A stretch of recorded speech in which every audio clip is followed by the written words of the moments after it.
الله الرحمن الرحيم. الحمد لله رب العالمين، والصلاة والسلام على أشرف الأنبياء وأطهار المرسلين، شفيع المذنبين وحبيب رب العالمين، محمد صلوات ربي وسلامه عليه وعلى آله وصحبه الطيبين الطاهرين.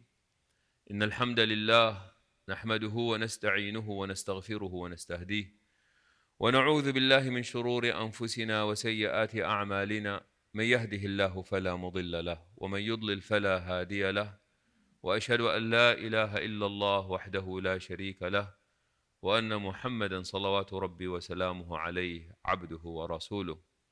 أما بعد، فإن أصدق الحديث كتاب الله، وخير الهدي هدي محمد صلى الله عليه وسلم. In the name of Allah, the compassionate, the most merciful, all praise is due to Allah. We bear witness that no one is worthy of worship but Allah, and we bear witness that Muhammad sallallahu alayhi wasallam is indeed his final messenger. The best of speech is the book of Allah. The best of guidance is the guidance of Muhammad sallallahu alayhi wasallam. May Allah subhanahu wa ta'ala make us amongst those who listen to the best of speech, the book of Allah, and follow its commandments. And may Allah subhanahu wa ta'ala make us amongst those who come to know the best of ways, the way of Muhammad sallallahu alayhi wasallam, and make us amongst his followers. Allahumma ameen, Allahumma ameen, Allahumma ameen. فرعون أصيب بحرج لما خسر المعركة أمام موسى عليه السلام مع السحرة. The Quran tells us a story. Remember that the most repeated story in the Quran is the story of Musa alayhi salam against Pharaoh. So any of that silliness about the Quran promoting anti-Semitism, all that stupidity, not even worth mentioning. Because the Quran celebrates Musa alayhi salam better than the Old Testament celebrates Musa alayhi salam. Muslims love and celebrate Musa alayhi salam better than the Jews celebrating and loving Musa alayhi salam. We're not shy of saying this. So Pharaoh suffers a public defeat. He gathered all the magicians, and he is undoubtedly very confident that he's going to defeat Musa alayhi salam, but then publicly he was shamed and he was humiliated. And then something interesting happens afterwards, where the Quran takes us into a conversation that's taking place.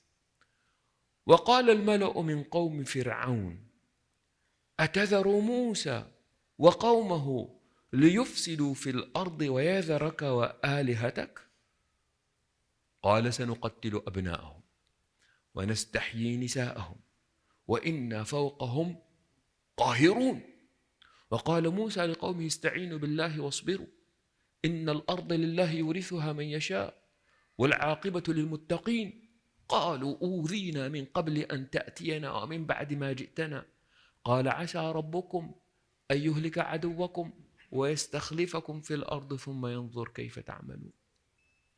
This conversation that takes place between Pharaoh, the elites amongst his people, Musa and his people, is a brilliant illustration of what is going on.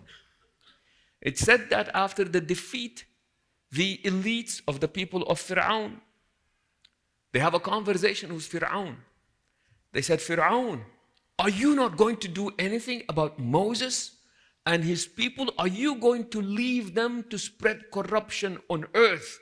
وَيَذَرَكَ وَآلِهَتَكَ, and he's going to devalue, discount you and worshipping you. في قراءة وإلهتك أي وعبادتك. You're going to allow this to happen? Pharaoh makes an announcement. قَالَ سَنُقَتِّلُ أَبْنَاءَهُم. We shall kill their sons in large numbers. سَنُقَتِّلُ مبالغة. There is hyperbole going on here in the way that he spoke. He said, we shall kill in great numbers their sons. وَنَسْتَحْيِي نِسَاءَهُم. But we shall spare their women. وَإِنَّا فَوْقَهُمْ قَاهِرُونَ. And indeed, we are over them irresistible. The power that we have, they cannot match. They cannot match our power. Musa alayhi salam, hearing the announcement that was just made by Pharaoh, spoke to his people. And the way that he spoke to his people is about instilling hope and courage. As I've been reminding my brothers and sisters, do not be a downer. Do not be a downer. And we know things are difficult. Do not suck the life out of people. Do not suck the life out of people by constantly spreading bad news, negative news. Don't do that. Be like Musa alayhi salam. So what does he say? He said to his people after hearing this announcement, the people are also aware of the announcement that just being made. Ista'inu billahi wasbiru. Let us all seek the aid of Allah and patiently persevere. Let's do that. Ista'inu billahi wasbiru. And remember, my people, he said, Innal arda lillah yurithuha man yasha.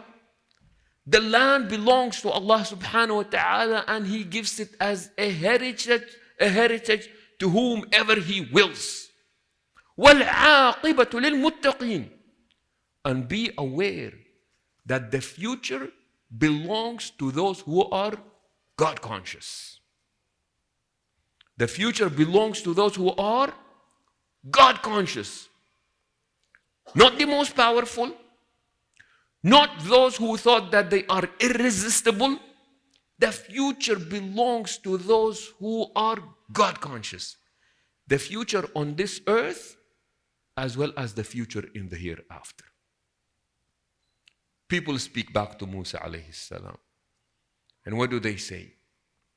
And knowing the history of these people in the Quran, there is this idea in the Quran. Allah subhanahu wa ta'ala describes a sect from within the Jewish community.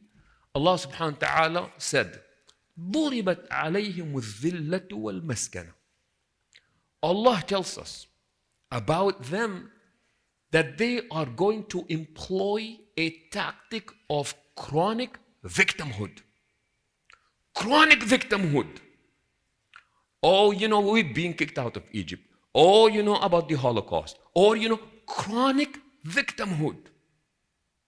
See, when black people speak about slavery, we told, come on, man, you need to get over that stuff. That was a long time ago. Get over it. You're just being lazy. Move on with your lives. But man, they can speak about their victimhood forever. By the way, saying this does not make me an anti-Semite. Nowadays, especially nowadays, you can say anything remotely. Man, you can feel sorry for the children of Gaza and you would be labeled as an anti-Semite. So what they think is irrelevant. What they think is not important.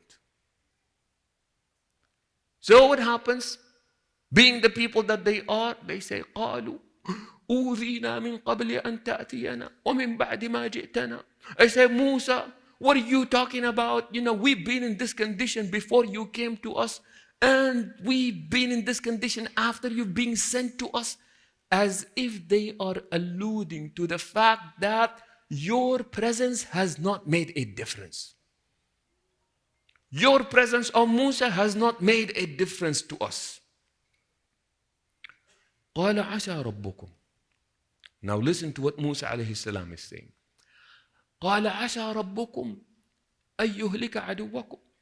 He said, perhaps it may well be that Allah will destroy your enemies.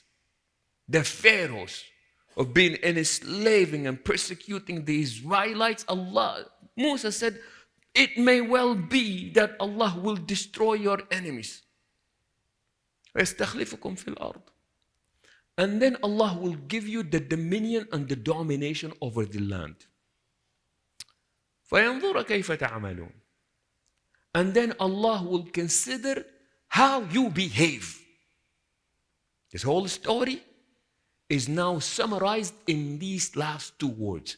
Allah will consider you now that you are no longer the oppressed, now that you're no longer the victims, now that you are on top, now that you have the irresistible power, Allah will consider how you behave.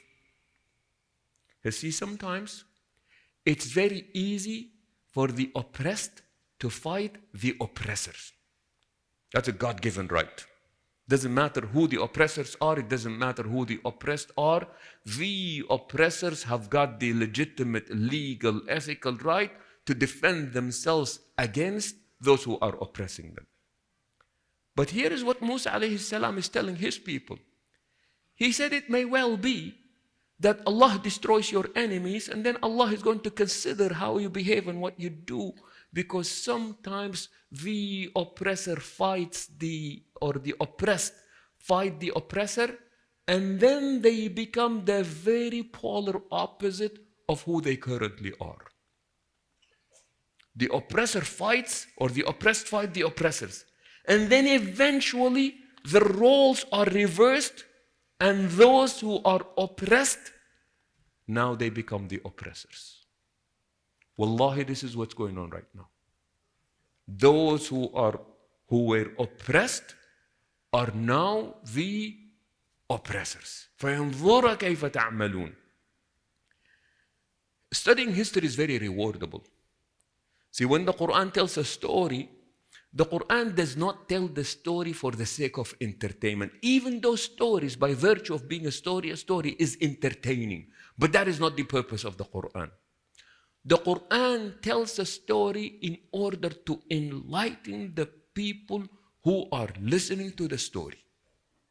Because the story becomes a very beautiful tool in conveying and enhancing the truth. So now Musa alayhi salam said this to his people, and then when you look into history, you find, especially when you study the relationship between the Nazis in Germany and the Jewish community in Europe, and you go to nowadays and you exactly see what is going on. Hitler, when he came to power, he created something called the Ministry of Public Enlightenment. Ministry of Public Enlightenment. What was the purpose of the Ministry of Public Enlightenment to Hitler? It was about spreading propaganda. It was about spreading propaganda against the Jews in order to incite hatred and dislikeness against them. All you have to do, just Google the depictions of Jews in Europe back in the 1920s, 30s, and 40s, and you see the way that they've been depicted. And by the way, when we speak like this, by no means we're condoning this behavior. A'udhu billah. Far be it from us that we condone or approve of such behavior. But inshallah, bear with me. So Hitler comes up with this Ministry of Public Enlightenment. The job of this ministry was to spread propaganda that would incite, entice the hatred and the dislikeness of the Jewish people. And ultimately, it was this propaganda that led to the persecution and the mass killing of the Jewish people in Europe, especially in Germany. But what was interesting was the indifference in the German public. People were indifferent about what happened to the Jews. Indifferent about them. And now you look, guys saying, I just saw babies being killed in Gaza. If Palestinians do not care about their own babies, why should I care? But I have a very important question to ask. What should I have for dinner tonight? And I'm open to suggestions. And now people are responding to this. See, the indifference that they're practicing right now is the same indifference that was practiced upon them. Man that found it to be funny that he is wasting water displaying all the electronics that he has, teasing the people in Gaza that you don't have water and look at my water, you don't have electricity, look at my electricity. And you just look into this and you say, what the hell is wrong with you? Of all the people, you ought to know best what it means to be in this position, yet look at you and look at how you are behaving. ثم ينظر كيف تعملون. Allah will consider how you behave and how you act when you get to that stage. And of course, you cannot help, man. I'm telling you, billahi alaykum, make it a point. Do not become a downer. Remember this. Allah subhanahu wa ta'ala promises that with every difficulty comes ease. The more difficult things become, it means that ease is getting closer, is getting closer. In the process, what do? استعينوا بالله واصبروا. إن الأرض لله يورثها من يشاء والعاقبة للمتقين. Say, seek the help of Allah. Patiently persevere. The land belongs to Allah. He gives it as a heritage to whomever He wills. وَالْعَاقِبَةُ لِلْمُتَّقِينَ. But the future belongs to those who are God conscious. Love the people of Palestine. Love the people of Gaza. I love their determination. Love what it is that they are willing to sacrifice. Love their resolve. Love their patience. Love their courage. They're not afraid. Yeah, we're aware. I know this is an F-16 and F-30. I am aware of that, but I'm not afraid. My favorite scenes are when you see a Palestinian child, a teenager, taking a rock and throwing it against an Israeli tank. Man, everybody knows your rock doesn't mean jack to this tank. It won't even do a dent. What are you doing throwing a rock at a tank? Well, see, what happens is the oppressor displays their force. The oppressor wants the oppressed to be afraid of them. They want the oppressed to be in awe of their power. Look at what we have. Look at what we can do. And then the oppressor looks at it, or the oppressed look at it and goes, I'm not afraid. I have no respect for your so-called irresistible power. When I throw that rock against the tank, I know it won't even make a dent into the tank, but it is an expression of how disrespectful I am to what you think is making you superior to me. And in the meantime, what are they saying? Allahu Akbar. Man, Allah is good. Allah is greater than you and all the power that you have. Then the final point is hypocrisy, man. يأتي على الناس سنوات خداعات.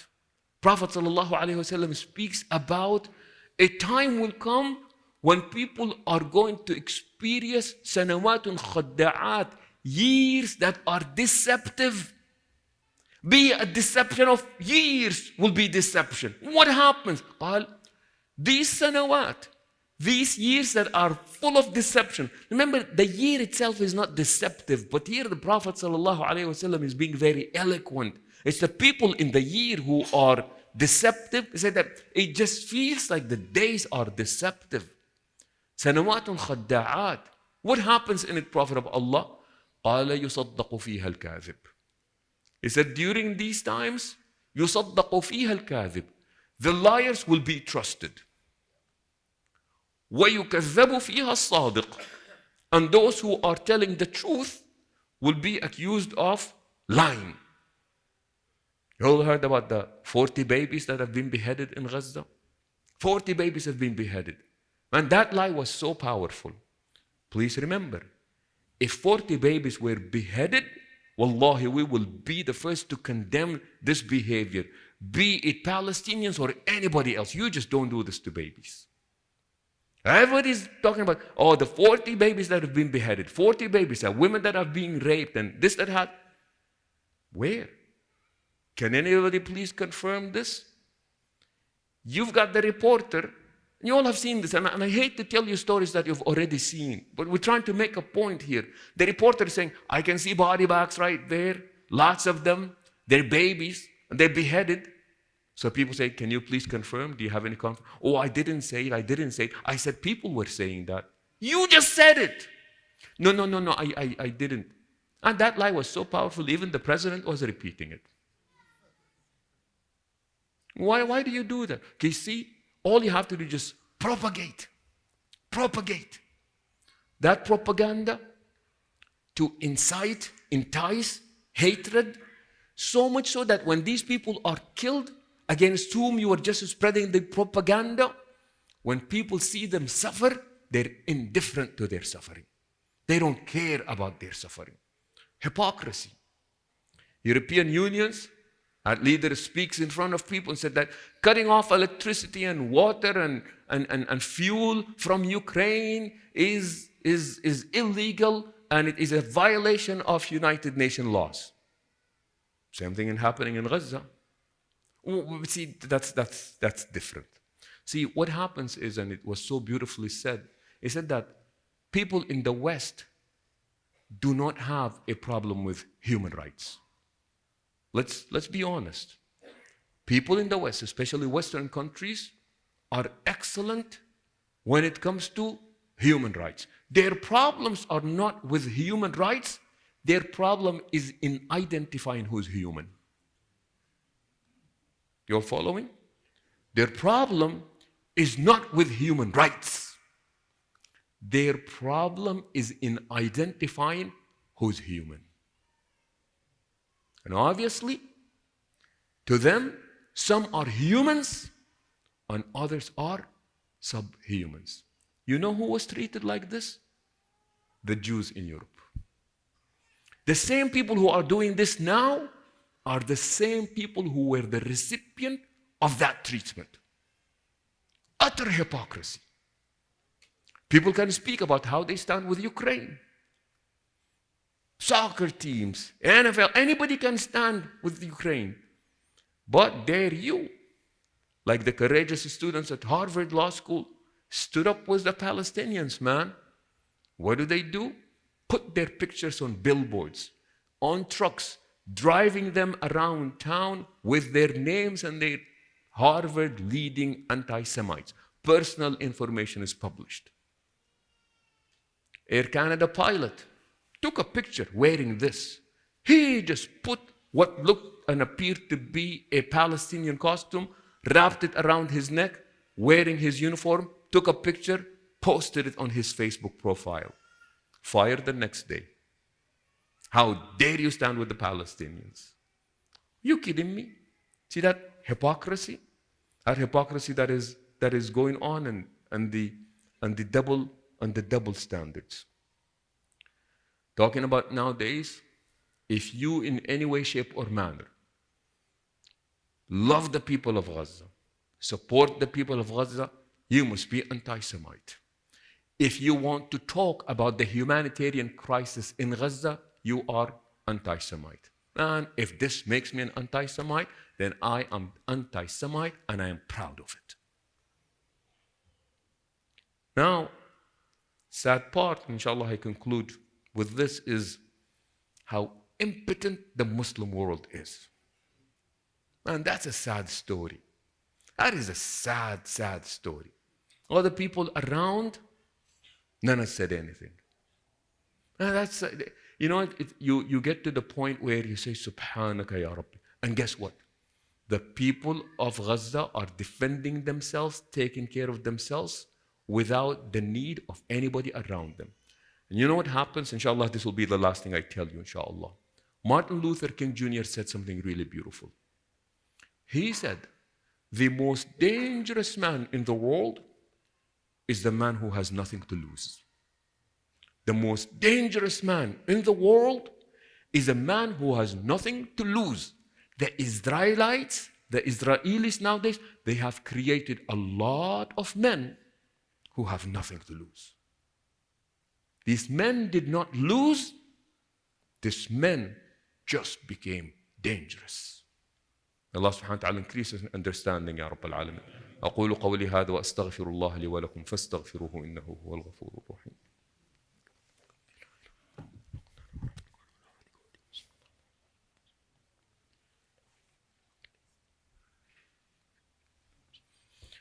الحمد لله وكفى الصلاة والسلام على رسوله المصطفى وعلى من بآثاره اقتفى. Not to be an alarmist, but what's happening nowadays is that people from Palestinian background are approached by the FBI. The FBI wants to talk to them. FBI reaching out to different imams and community leaders in the community. And as we've always been telling our community, please be respectful and keep your mouth shut. You do not have to talk to them. Remember, when it comes to the FBI, the less you talk, the more you walk. The less you talk, the more you walk. People are taking notice of who is changing their profile, who is posting what, who is liking what. Don't be afraid. There is a price that we pay when you are on the side of truth. There is a price to be paid. But remember, truth is not a popularity contest. Hitler, I can't believe we are actually quoting Hitler in a khutbah. This is how pathetic it is. Hitler said, the task is not to search for truth objectively. He said, that's not what you do. If you do that, you know what happens, he said? It will be in favor of your enemy. If you do that, he said, it will be in favor of your enemy. But what do? You create a truth that does not exist, and you support it, and you promote it, and you propagate that. Please just take hint of this. A lot of informants, unfortunately, are around us. And remember, it is not about what you say or what you do. It is most of the time about what they can make it seem. People who are intellectually, financially, emotionally vulnerable are taken by these informants, unfortunately. So please speak to your kids. It's okay to be emotional. It's okay to be passionate. It's okay to speak out. Be careful of how you say what you say. Inshallah, after this, we'll have an announcement about an upcoming protest that is going on, reminding our community members, be there if you can. When you go there, please be civil. Do not be provoked. Even when you have people who are going to come and they try to provoke you, be polite. The idea is we are trying to win back the narrative, because the narrative at this point is not really what it ought to be. May Allah help the people of Gaza. May Allah help the people of Gaza. May Allah subhanahu wa ta'ala support the people of Gaza. May Allah subhanahu wa ta'ala increase them in courage. May Allah subhanahu wa ta'ala increase them in iman. May Allah subhanahu wa ta'ala increase them in resolve, Ya Rabbil Alameen. Those amongst them who have been martyred, may Allah subhanahu wa ta'ala accept them as martyrs. Those of them who are sick, may Allah subhanahu wa ta'ala grant them a full and a speedy recovery. And those of them who are fighting to defend their rights and their lands, may Allah subhanahu wa ta'ala help them more and more, Ya Rabbil Alameen. May Allah subhanahu wa ta'ala destroy the people who are inflicting pain upon them. May Allah subhanahu wa ta'ala disgrace the people who have let them down and not make us amongst them. May Allah subhanahu wa ta'ala help the people who are helping them, and may Allah subhanahu wa ta'ala make us amongst them, Ya Rabbil Alameen.